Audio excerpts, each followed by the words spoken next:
The learning for today will be in the merit of Rav Chaya Bat Sarah.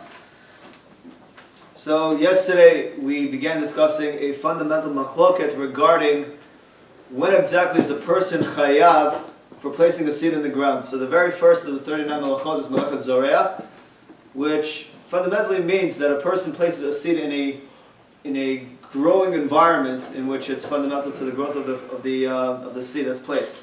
So there's a machloket between the Minchat Chinuch and the Rashash regarding at what stage a person is chayav. We saw yesterday that according to the Minchat Chinuch, as soon as a person places a seed in the ground, even though the seed is not going to take root within at least a minimum of 3 days, halachically speaking, still he is chayav immediately. And with that being in mind, even if he would remove it, he would still have violated it. And therefore, just the placement, according to him, is an issue. We spoke yesterday as well that this is not held to be according to all opinions. We're going to see today an opinion that goes against this and says that in reality it's not the action in which a person does that makes one chayav, but rather it's the result of an action.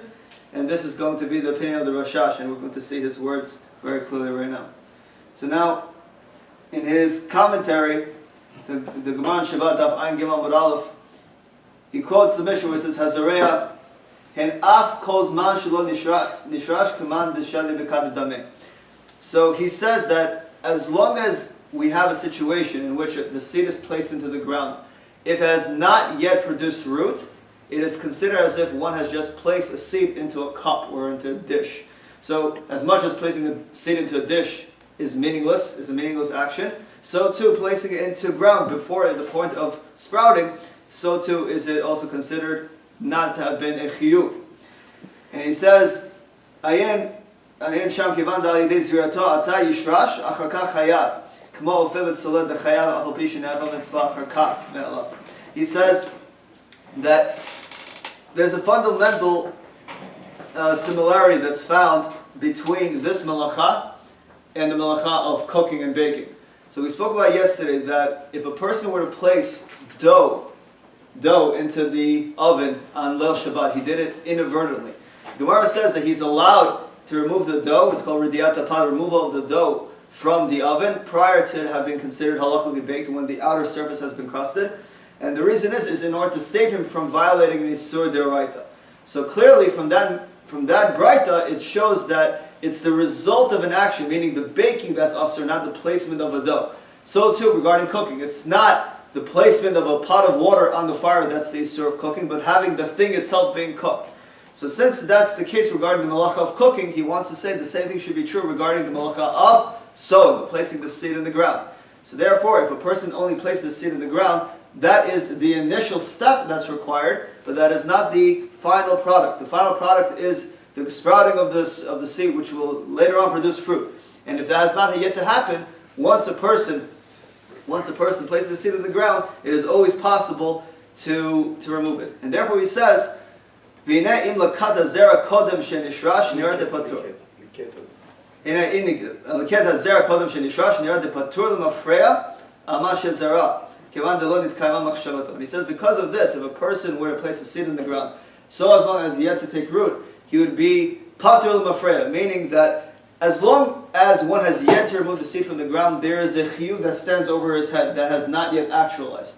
It's as if it's halfway there, but it's not there yet. It's only when the hashrasha, the rooting takes place, that a person would be chayav. But once he removes it, if it had not yet taken root, therefore the chiyuv is removed because it's only been suspended, and therefore he is patur l'mafreya, meaning retroactively it's as if the action has never taken place because it never came into fruition. So again, there's two fundamental points that we have to make over here. There's number one, the Minchat Chinuch says that the placement is what makes a person chayav, and according to the Minchat Chinuch, we saw yesterday that even if he were to remove it immediately, he's going to be chayav regardless. According to the Rashash, it says no, if you remove it immediately, you haven't fulfilled the intention of the malacha, which is the primary purpose of taking root, and therefore that's not a chiyuv. So the question is, halachically, who exactly do we go by? Which approach is the one that's seen to be more halachically accepted? In order to appreciate it, we have to open the Shulchan Aruch, and the Shulchan Aruch doesn't say I follow the Rashash, I follow the Minchat Chinuch, because those two Sfarim came only afterwards. They're two Acharonim.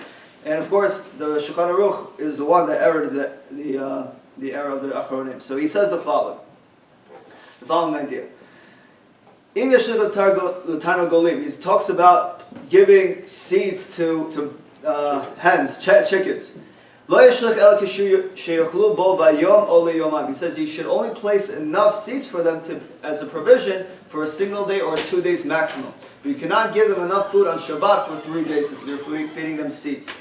And the Mishnah Berurah today explains that if you're doing so, if you're going to give them enough for 3 days, there's a concern that one of the seeds is going to remain, at least one of them will remain, and therefore it's going to sprout within 3 days. So it works like this. There's a machloket in Gemara Masechet Rosh Hashanah that has a fundamental disagreement to exactly how long it takes for a seed to begin to start producing root. One opinion says 3 days, another opinion says 2 weeks, third opinion says it takes 30 days. So when it comes to the halachot of, let's say, regarding to Shemitah, things of that nature, or Kalayim, we usually say it takes 2 weeks. But since there's a malacha involved of Shabbat, the Baran wants to say no. It takes, we should be machmir to say within 3 day period it was going to be nishrash, it's going to be taking root, and therefore we don't want to be in a situation where you're placing seeds and that's going to be sufficient for 3 days, because then we're concerned that maybe you're going to be violating the malacha. So according to Maran, he allows you to place seeds onto the ground even though it's going to be consumed that day. So clearly, according to Maran, if I place a seed in the ground with the intention of removing it, seemingly that would not be a chiyuv. Because if it would have been a chiyuv, he would not have permitted one to place it to begin with. But according to the Minchad Chiyuv's position, it would have been problematic to do so from the onset. And this is exactly how the Mishnah Berurah quotes it as well. He says, "Olo yomam," that the maximum person can only give it for 2 days. The bizman mu'at kazeh lo yitzmechu. He says because for such a short period of time, it's not going to be producing any roots. V'kol sheken de lo yishashu b'karka. It's not going to be rooted into the ground. Ma she'en ken l'shosha yamim v'yoti yitzmechu azrei. But if it's going to be for 3 days or more, it will produce the roots into the ground. And therefore he's going to be chayav lemafreya. Retroactively he's going to be chayav. So the fact that he's saying that you're not chayav immediately but only retroactively, this seems to go with the approach of the Rashash. Right? That says that's not the placement, but it's only the result of the action. So the question becomes, there's an interesting idea that's brought down by the Iglet Tal as well, based on this idea, also based on Shalom and Shavot of Chalkat Yoav. He says the following idea, that if a person, let's say, were to place dough into an oven on Erev Shabbat. Let's say he places dough in an oven on Shabbat itself. Let's say 10 minutes before Shabbat ends. So now you know that the dough is not going to be halachically baked until after Shabbat, on Motzei Shabbat. So now, did a person violate the melacha of baking? Well, according to this opinion, probably not. Well, according to this opinion, we're saying the following.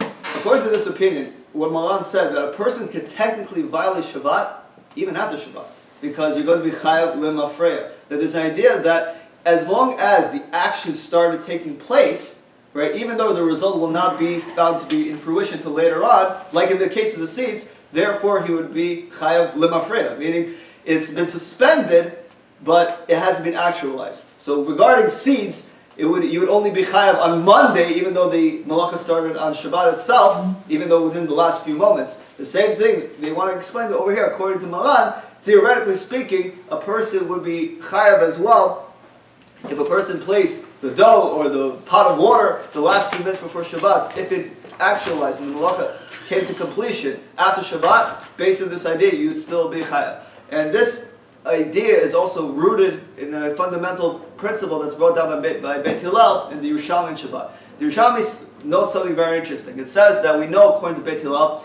that if a person started a melacha before Shabbat and it continued into Shabbat, so therefore is he chayav, or is this not considered a problem whatsoever? What do we know? Before Shabbat, into Shabbat, is that a problem?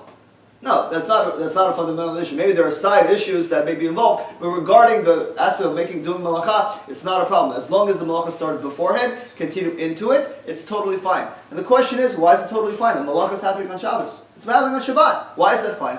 And the reason is, we said, because Since my action was beforehand, it's as if the completion of the action was also beforehand. It doesn't make a difference what happens. So the Gemara Shalmi says the same thing if you did malach on Shabbat and goes after Shabbat as well. Since my action was in Shabbat, on Shabbat proper, and continued, the malacha will continue until after Shabbat as well. Therefore, when does the completion seem to have happened? On Shabbat itself. We don't care when the completion happened. We care about when the thing itself has occurred. So this is based on, again, the Rishash's opinion. This seems to be the approach that Malan takes as well. So therefore, halachically speaking, we seem to be saying the following: that if a person started doing the Hashrasha on Shabbat itself, he placed the seed on Shabbat itself, and the Hashrasha happened only a few days later, he still has the ability to remove the seed because it hasn't come into fruition. The same thing would be true regarding doing any other malacha that would happen later on, as in cooking or baking. So is it theoretically possible to violate afterwards? According to Maran, it would seem to be the case as per the opinion of the Rashash. Amen.